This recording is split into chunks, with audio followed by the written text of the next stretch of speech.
hace mucho tiempo que viene trabajando y es realmente una palabra autorizada en cuanto a interpretación de la Constitución y a fallos de la Corte. Siempre ha tenido la gentileza de atendernos, aún sin arreglar previamente.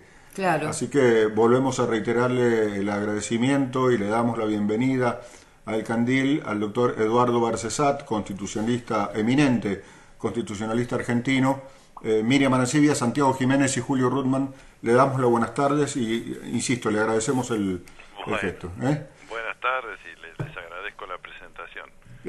Doctor Barcesat, sería interesante en principio que usted nos pase en limpio esta decisión de la Corte para que la sociedad, por lo menos la mendocina o la argentina que nos está siguiendo por internet, tenga las cosas claras. ¿Qué significa? Bueno, en realidad yo recién tomo conocimiento y a raíz de un llamado periodístico previo al de ustedes del pronunciamiento de la Corte, es decir, no he tenido tiempo todavía de examinar los fundamentos. Bueno, me parece, diría la parte positiva del pronunciamiento, que pone término a esta indefinición respecto al plazo concreto establecido en la ley y para la autoridad, para la empresa que debía sujetarse y disponer la desinversión necesaria para adecuarse a la ley, concretamente el grupo Clarino, que procesalmente es la empresa Artear. Entonces, esto me parece bien. Diciembre del corriente año termina el plazo de adecuación a la ley, plazo que era de un año, pero que por supuesto se computaba desde la entrada en vigencia de la ley, con lo que llevado hasta aquí tendría 3 años y medio ya de plus el plazo de adecuación. Lo que me gustaría ver es la fundamentación, porque yo comparto, es así, la conocí y me parecía de una excelente factura, el dictamen del Procurador General que había dispuesto declarar improcedente la medida cautelar, es decir, que no había fundamento para dictar una medida de esta naturaleza y que constituía de alguna manera un privilegio indebido el otorgarle un plazo superior a aquel ponderado por el Congreso de la Nación Argentina. De modo que diría es un fallo que es diría digno de aplauso en la que ha dictado la Corte, en cuanto que pone término a una disputa que realmente no debió haber tenido lugar y que emerge de la arbitrariedad de un juez de primera instancia, el doctor Carbone, hombre ya jubilado, ahora sí retirado ya definitivamente de la función judicial, pero que con una actitud de favoritismo benefició indebidamente al grupo Artear, que era efectivamente el más afectado por la disposición del artículo 161 de la Ley de Medios, en cuanto a que el monopolio debía desarticularse, la concentración oligopólica de medios, y favorecer la pluralidad de voces en materia informativa y de comunicación social.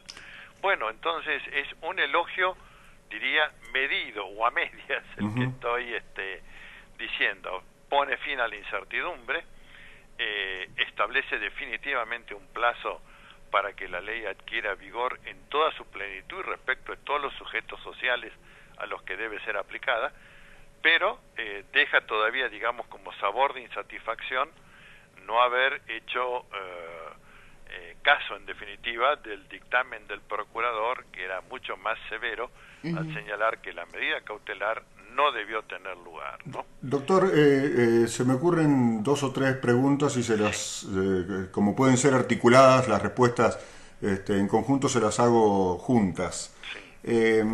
Primero, una medida cautelar tiene, quien resuelve una medida cautelar tiene un plazo procesal determinado para resolverla. Segundo, el 7 de diciembre de 2012 empieza a correr el plazo de un año para que el grupo Artear se amolde o cumpla con lo que dice la ley.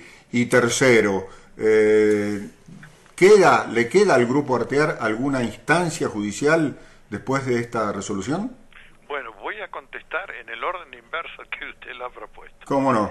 Primero, no le queda ninguna otra instancia judicial por la cabeza del Poder Judicial de la Nación, y tampoco es previsible ningún recurso en sede jurisdiccional, regional o internacional, porque las violaciones de derechos humanos que abren la instancia verbigracia de la Corte Interamericana y de la Comisión Interamericana de Derechos Humanos son para personas físicas exclusivamente. Ajá. Y lo mismo sucede en el ámbito del Pacto Internacional de Naciones Unidas de Derechos Civiles y Políticos o de Derechos Económicos, Sociales y Culturales. De modo que diría punto final sin ninguna duda. Bien.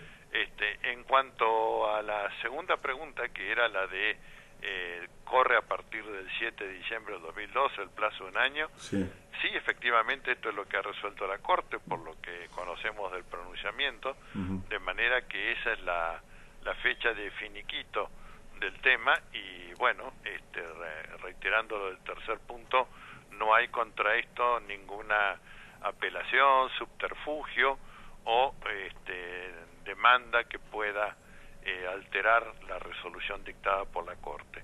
En cuanto a la naturaleza de las medidas cautelares, bueno, se supone que las medidas cautelares deben ser dictadas cuando hay una verosimilitud del derecho que por el que se procede, cuando hay peligro en la urgencia, y no superponerse, que este sería el requisito fundamental, con la sentencia de fondo. Es decir, esto no va a afectar, por lo tanto, la medida cautelar y la disposición dictada ahora por la Corte, no va a afectar la prosecución de la causa iniciada por el Grupo Clarín. Pero, al mismo tiempo debemos señalar que el Grupo Clarín lo único que le interesaba era la medida cautelar. Claro. Es decir, ya habiendo perdido todos los planteos promovidos por distintos amparos, haciendo un forum shopping, distribuyendo demandas y reclamos por todo el país para declarar la inconstitucionalidad genérica o del 80% del articulado de la ley, todo eso murió.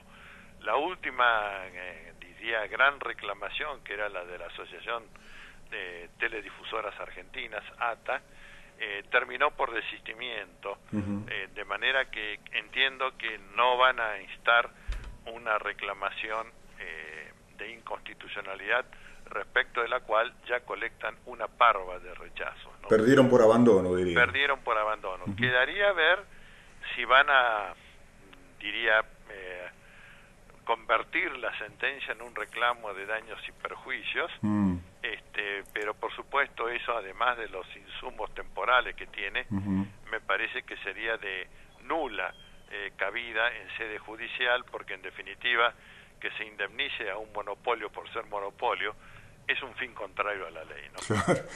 Me queda entonces, de mi tercera pregunta y su primera respuesta, me surge una más.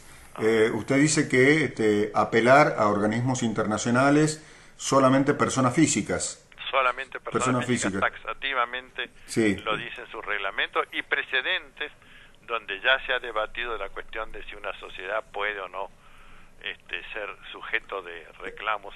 Entonces pregunto, ¿Ernestina Herrera de Noble o Héctor Mañeto o el señor Aranda no pueden presentarse como personas físicas recurriendo? No, la pregunta es muy buena, pero aclaro que no, porque nunca instaron la acción como una acción personal. La han planteado como una acción societaria de artear Grupo Clarín, y por ello no corresponde ahora, porque la Comisión ni la Corte ni la Corte de Derechos Humanos son organismos de primera instancia, ¿no? Es decir, requieren que haya una identidad entre el sujeto que promovió la reclamación en sede nacional y aquel que intenta abrir la jurisdicción en sede internacional. Digamos que se llega por apelación únicamente. No es una apelación tampoco, pero bueno, es lo más cercano a un recurso plus extraordinario, ¿no? Se les terminó el camino y los atajos. Se terminaron caminos, atajos, pretextos, etcétera. Ahora, dicho en sencillo, tienen que dejarse de embromar y cumplir con la ley. Bueno. Doctor, en el documento que se presenta, en la última parte dice: por todo lo expuesto y oído el señor Procurador General de la Nación, se hace lugar a la queja, se declara procedente el recurso extraordinario federal y se confirma la sentencia apelada en cuanto rechazó el pedido de levantamiento de la medida cautelar y fijó su plazo de vigencia en 36 meses y se la revoca en lo relativo al momento desde el cual dicho plazo debe computarse, el que debe tenerse por iniciado a partir del 7 de diciembre de 2009. En consecuencia, a partir del 7 de diciembre de 2012, vence la suspensión del artículo 161. ¿A eso usted se refería cuando hablaba de la decisión del Procurador General de la Nación? No, la decisión del Procurador, en la cual hacen reflejo solamente diciendo fue oído. El Procurador dijo que no debió existir la medida cautelar. Perfecto. Porque no había verosimilitud del derecho ni peligro en la urgencia, no sea ninguno de los requisitos de admisión. Este, en cambio, confirma que la medida cautelar era procedente, solamente que establece su carácter definitivo y a partir de qué fecha. Por eso digo que es salomónico quedaría demasiado elegante. Es una decisión, a ver, lo más parecido el término sería decir que es una aspirina, no remedia pero quita el dolor. Claro. No siento una doctrina, que sería lo deseable cuando la Corte establece un pronunciamiento. Es lo mismo que hizo en el tema del corralito financiero, legitimó por un lado la intromisión del Estado por vía legislación de emergencia en los contratos bancarios, pero por otro estableció devuelvan la plata, que ya con el 1,40 más el SER más el 4% interés anual es una suma hoy día incluso superior al valor dólar, ¿no? En fin, clarísimo, didáctico y por lo menos a mí, y espero que a la audiencia y a mis compañeros les haya quedado tan claro. Veremos ahora la reacción, ¿no? Porque políticamente la reacción, cabe esperar la reacción del Grupo Clarín, ¿no? Sí, supongo que para ellos va a ser insuficiente, pero van a tener que empezar a desinvertir, a quebrar el oligopolio informativo que hasta aquí los ha caracterizado, y ello será seguramente en beneficio de la mayor calidad informativa y mayor democracia y horizontalidad en la producción y circulación de la información pública. Doctor Barcesat, un abrazo grande y un agradecimiento tan grande como el abrazo en todo caso. Hasta pronto, que sigan. Chao, hasta luego. Gracias. Abogado constitucionalista de notable prestigio, iba a decir viejo, pero un acabado defensor de los derechos humanos en la Argentina, el doctor Eduardo Barcesat en el Candil. En Clarín, y ya solamente para terminar, un reclamo del gobierno, titulan Ley de Medios, la Corte dijo que vence en diciembre la cautelar que suspende la desinversión. Bueno. Un reclamo del gobierno. Un reclamo del gobierno. O sea que ellos no hicieron nada. No, está todo bien.